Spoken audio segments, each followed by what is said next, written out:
Bienvenidos a La Mente y sus cicatrices. Soy Pablo de Lorenzo, psicólogo experto en trauma y acoso, y hoy, continuando con los especiales veraniegos, vamos a hablar de 10 trastornos mentales que presentan una asociación muy significativa con esta estación, ya sea por mecanismos fisiológicos como los cambios circadianos potentes o la hiperactivación serotoninérgica, cambios sociales, como cambios de rutinas, exposición corporal, aislamiento encubierto, o climáticos, olas de calor, incremento de luminosidad. Esta descripción se realiza desde un enfoque integrativo, clínico y psicológico, para que nos hagamos una idea de cómo nos afecta el verano y cómo afecta el verano a personas que ya se pueden encontrar con ciertos trastornos.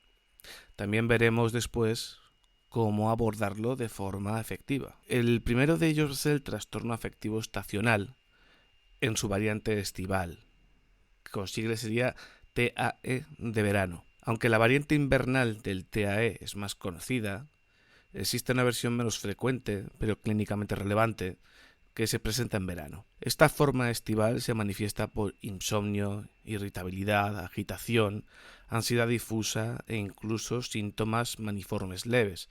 Hablamos de síntomas maniformes como síntomas hipomaníacos, o sea, una especie de euforia, revolución interna, muchas ganas de hacer cosas, pero un poco desorganizadas. Y esto parece estar relacionado con la hiperactivación del sistema serotoninérgico. Una reducción en la calidad del sueño debido al exceso de luz y calor, y a una mayor presión social hacia la felicidad y la hiperactividad estacional.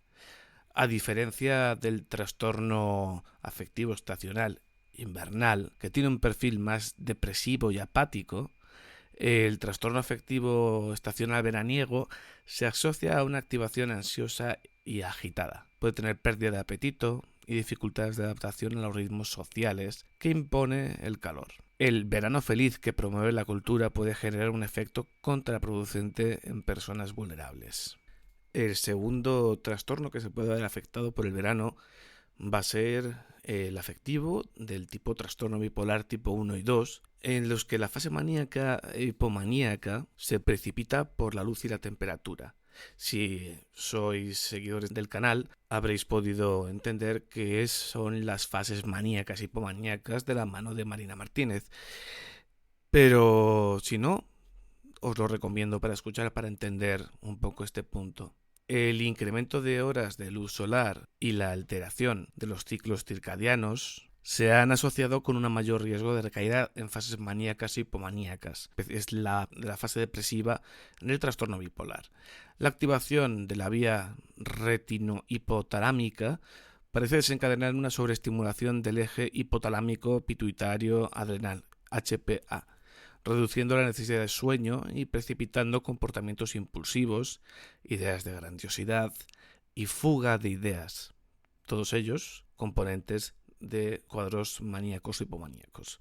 Además, el hecho de que el verano favorezca la desinhibición social y el uso de sustancias como el alcohol, THC o psicoestimulantes aumenta el riesgo de viraje maniforme, es decir, que de una persona que se encuentra triste o que se encuentra eutímica en una fase normal, por sustancias pegue un viraje, un cambio hacia un estado de manía, un estado de ánimo exaltado que no es tan agradable como podéis pensar. Varios estudios longitudinales a lo largo del tiempo han mostrado un pico de hospitalizaciones psiquiátricas por episodios maníacos durante el verano.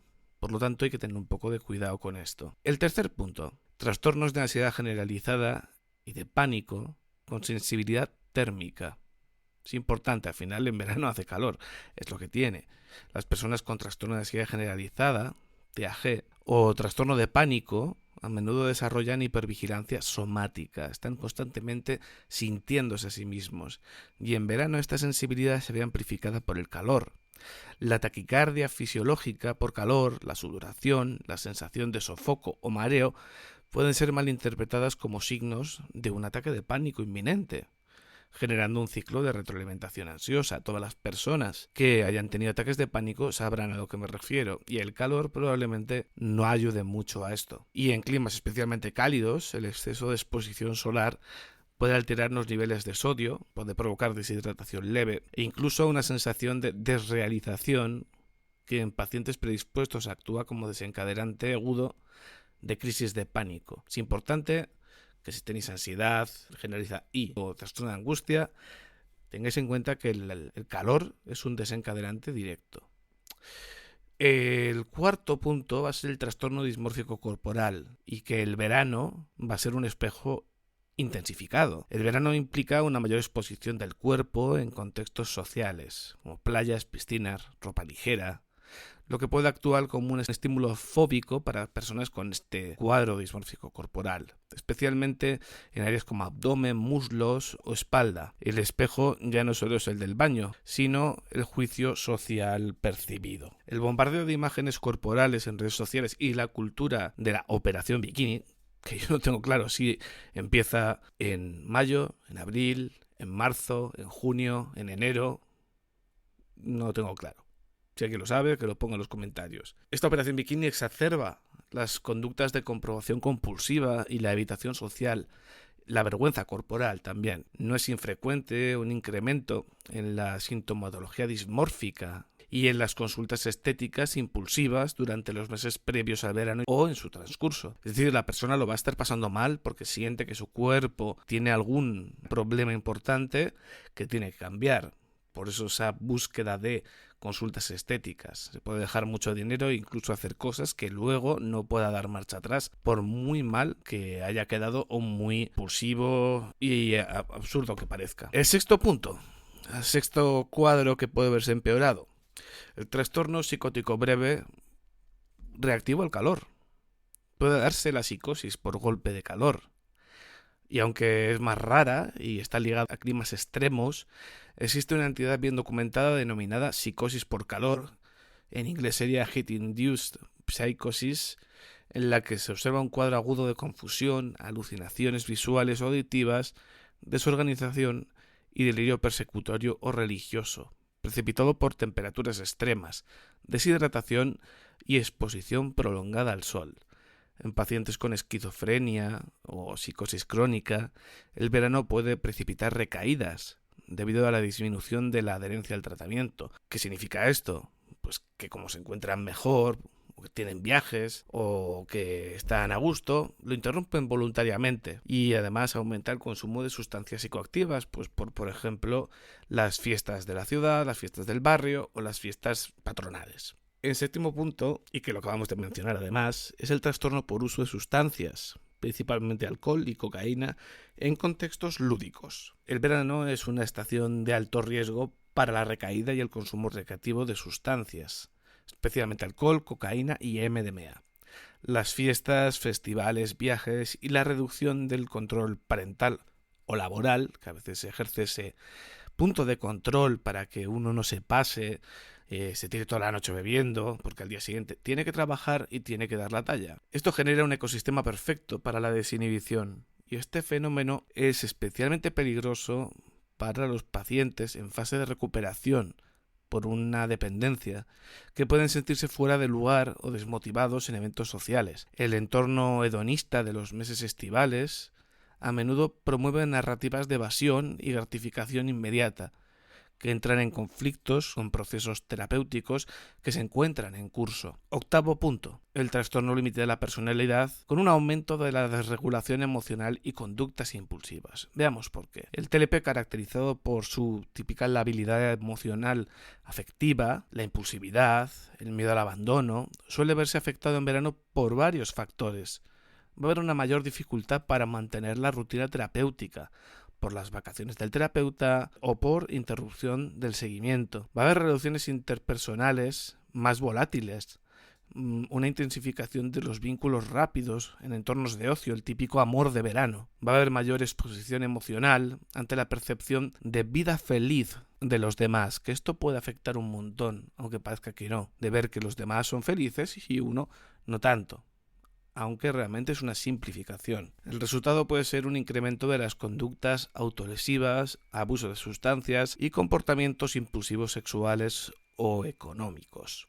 En noveno lugar, encontramos una depresión atípica por desconexión y una soledad encubierta. Aunque el verano se asocia a vacaciones y disfrute, muchas personas viven esta estación con un sentimiento de exclusión, desubicación o ausencia de sentido. Personas sin red social, en duelo o con depresión larvada, experimentan un contraste doloroso en lo que se espera sentir, esa alegría veraniega, y su realidad emocional, una apatía o anedonia, falta de placer. Este fenómeno ha sido descrito como soledad brillante, un estado paradójico donde el exceso de luz y color intensifica la sensación de oscuridad interna.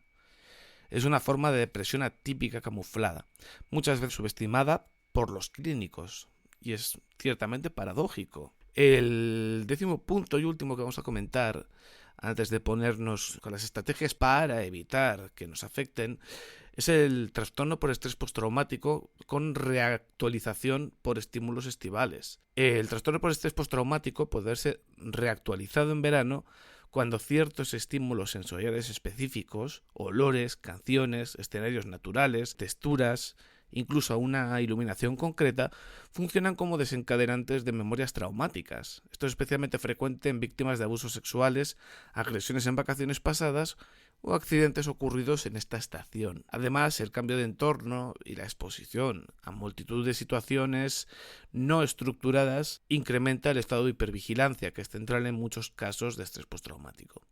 Esta reactivación puede no ser evidente a nivel conductual, pero sí intensamente perturbadora a nivel somático emocional, como lo vive la persona. Entonces, entendemos que el verano no es solo una estación meteorológica, es un contexto psicobiológico de alta intensidad que va a amplificar el funcionamiento psicológico tanto en lo positivo como en lo patológico. Ahora, para que el verano no se convierta en un factor desestabilizador de la salud mental, tenemos que adoptar una estrategia integradora, preventiva y flexible que combine autocuidado, estructura y protección frente a los estímulos más disruptivos de esta estación. Vamos a exponer ahora una serie de pautas psicológicas y clínicas. La primera recomendación es respetar la arquitectura del sueño pese al cambio de luz. El exceso de luz solar y las noches más largas pueden atrasar el ritmo circadiano, provocando insomnio o desregulación del ánimo. Usar gafas de sol al anochecer, cortinas opacas y evitar pantallas luminosas después de las 10 de la noche puede ayudar a mantener una secreción saludable de la melatonina. Mantener un horario fijo de sueño, incluso en vacaciones, es clave para preservar la estabilidad emocional. Segundo consejo, planificar rutinas, aunque sean un poco distintas, pero para evitar el caos estival. Muchas personas viven el verano como un vacío estructural, una falta de andamiaje en su día a día, y esto no es bueno. El fin de las clases, vacaciones laborales y horarios erráticos. Esto solo puede llevar muchas veces a patrones depresivos, a encontrarse desorganizados, y no queremos eso, porque a personas vulnerables con psicopatología, como los trastornos de conducta alimentaria, trastornos límite de la personalidad, ansiedad o trastornos afectivos, les va a desorganizar. La solución no va a ser imponer rigidez, sino una estructura flexible que incluya rituales de mañana y rituales de noche, actividades placenteras y funcionales, y momentos de contacto social, pero también de retiro. Tercer punto, anticiparse a los momentos de riesgo, con una mirada preventiva. Si tienes diagnóstico previo, por ejemplo, bipolaridad, trastorno de conducta alimentaria, ansiedad severa, el verano puede ser un punto crítico. Es recomendable pactar con tu terapeuta o psiquiatra un plan de seguimiento específico, incluso con sesiones breves por videollamada. Establece redes de contención informal, amigos o familiares con quien puedas hablar si te notas que estás en una zona prodrómica de algún cuadro mental o desestabilizándote, por decirlo así. El cuarto punto, reeducar el vínculo con el cuerpo en ambientes de exposición. El verano implica mayor exposición corporal, ropa ligera, bañadores, etc., lo cual puede generar ansiedad dismórfica o vergüenza corporal, como hemos comentado antes. La solución no solo es evitar el entorno, trabajar con afirmaciones de aceptación corporal, practicar una exposición progresiva y consciente a ciertos contextos sociales, como la piscina y la playa, y también filtrar redes sociales que refuercen cánones tóxicos. El quinto punto es el autocuidado, pero no como obligación, sino como una resistencia íntima. En verano el mandato social de estar feliz puede ser agotador.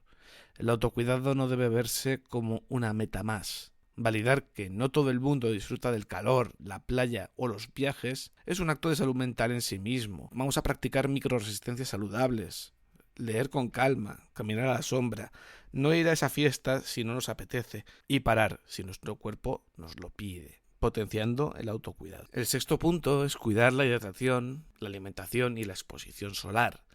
Hay síntomas fisiológicos que pueden confundirse con ansiedad o recaída, mareo, deshidratación, malestar digestivo, pero tienen origen puramente somático. Bebe agua suficiente, mantén una alimentación regular y evita el sol extremo en horas críticas, de las 12 a las 5, sobre todo si tienes psicofármacos fotosensibles como el litio y antipsicóticos, es decir, que te van a afectar si te da el sol de más o de menos. Séptimo, vigilar el uso de sustancias recreativas como válvula de escape. El verano suele ser una estación de recaídas en el consumo, especialmente si hay sentimientos de desconexión, aburrimiento o presión social. Cuestiona la narrativa de que en verano todo vale. Si lo haces, que sea con plena conciencia y no por un arrastre grupal, porque te vas a sentir mal después. Si estás en un proceso de recuperación, prepara escenarios alternativos para no exponerte innecesariamente. Prepara un argumentario para poder decir que no. En octavo punto, aceptar la paradoja del verano. Más luz, más sombras. No todo el mundo florece en verano. Eso está bien. Reconocer que el contraste entre el clima exterior y el estado emocional interno puede doler. Es en sí un gesto terapéutico, es un gesto de autoconocimiento. Va a validar tu malestar sin compararte. No tienes que estar bien porque hace sol. El noveno punto es aprovechar la estación para reconectar con otros y contigo.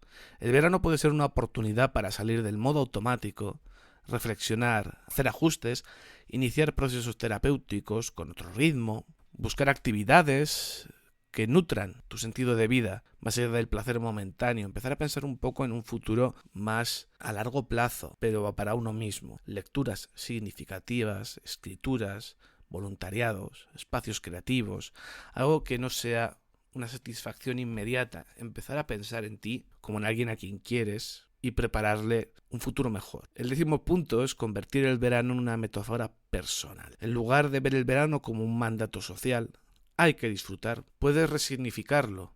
¿Cómo? ¿Qué aspectos de tu vida necesitan luz? ¿Qué capas te sobran? ¿Qué sombras puedes habitar sin miedo? Transformar el verano en una etapa simbólica de autoconocimiento puede dar sentido a una estación que para muchos parece más una prueba que un descanso. Y la verdad es que la salud mental en verano requiere una ecología emocional personalizada.